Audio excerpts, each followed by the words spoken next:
And greetings, children.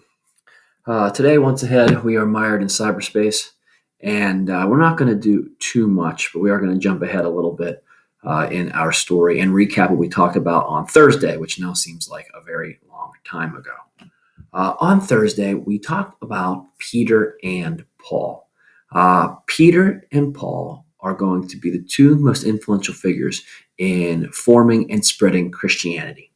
Now, your gut opinion might be that, oh, well, Peter, this is Jesus' right hand man. This is the most oft mentioned apostle in the Gospels. He obviously must have had the greater impact in spreading Christianity. Well, that's probably not true because Peter had a few things working against him.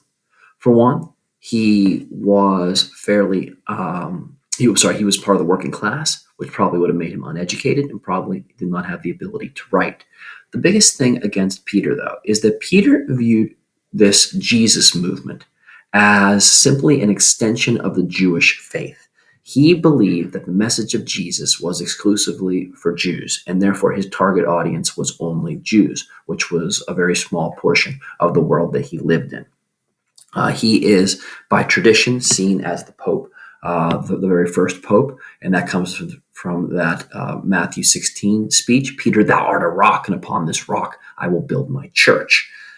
This is where Catholics believe they can claim the tradition of apostolic succession, tracing their popes all the way back from Francis to Benedict XVI to John Paul II to John Paul I, John Paul XXIII, through 250, 60 some popes, all the way back to Peter and then Jesus himself. The sacrament of confession comes from the Matthew 16 line. Whoever sins you forgive are forgiven. And Catholics believe that if they are truly sorry for their sins and profess them to a ordained priest, that priest can wipe those sins away, just as Jesus gave Peter the authority to forgive sins. However, it is St. Paul who historians would argue has the greater impact on forming Christianity. After his powerful conversion experience, we talked about him being knocked to, there's the famous painting of it, him being knocked to the ground and hearing the voice, Saul, Saul, why do you persecute me? With a fanatical zeal, which included changing his name from Saul with an S to Paul with a P, Paul begins to spread the word of this new Christian faith. Though he is Jewish like Peter, that is where the similarities end. Paul is very learned. He is very cosmopolitan. He speaks and writes in multiple languages, including Greek, which will be what so much of the New Testament will be recorded in. And his Roman citizenship and access to Roman travel and the Roman postal service will allow his message to spread everywhere. And so it's actually kind of Paul who makes the biggest impact. So that's what we talked about last time. However, a little bit of new stuff today. You have to understand how infinitesimally small the Jesus movement was in the century after the death of the historical Jesus. Judaism was one of many, many religions in the Roman Empire. It itself was small. And this Jesus movement was a tiny movement inside of this already insignificant subsect of Judaism. It'd be like if I asked you, who is the 25th man on the 2006 Pittsburgh Pirates roster? Well, the Pirates really don't matter that much to begin with, and the 25th man on the roster seems to matter even less. This is wholly insignificant as far as numbers, as far as impact. And then in the seventh decade of the first century, around 64 AD, that's going to change dramatically. When these people of the Jesus movement, who by now the word Christian is starting to emerge, find themselves the center of controversy. At the end of the last time we talked about the Romans, I talked about the Emperor Nero. Nero was the extra crazy one. Nero was the one who believed he was the world's greatest entertainer. He was the one with the horrific relationship with his mother and ended up having her killed, but then would talk to her ghost for the rest of his life.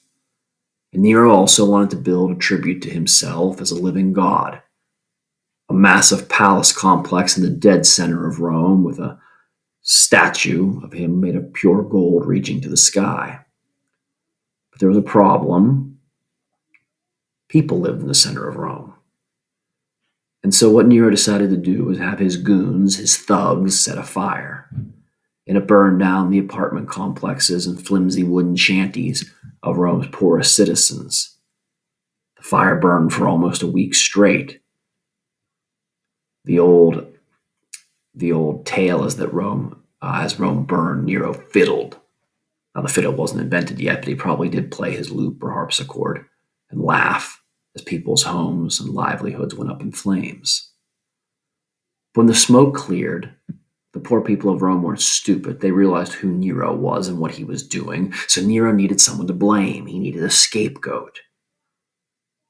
And he decides to pick someone who already was on the outside, someone who was already unwanted, people who are already thought of as the losers of the society. And they were this strange monotheistic religion, people who believed in one God, called the Christians. And he fingered them as being responsible for the fire. And that group that nobody knew about, all of a sudden, they became the number one enemies of the state.